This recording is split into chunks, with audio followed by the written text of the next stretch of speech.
Okay, slow it down, slow it down. We need to put the front of the vehicle in that lane over there with the two dark spots on the left. So put the left signal on. Keep going straight until the front of the vehicle is in the middle of that same lane with the dark spot. So keep going, keep going. Just about there. Stop momentarily. Turn the steering wheel all the way to the left, but allow the car to move slowly. Allow the car to move. Okay. And just look where you're going. Put the car in the parking space. Keep going all the way in. All the way in. All the way in.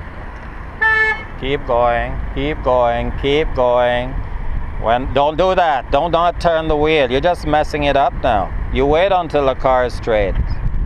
Now, straighten the wheel to the right. Clock, then clock again. Good.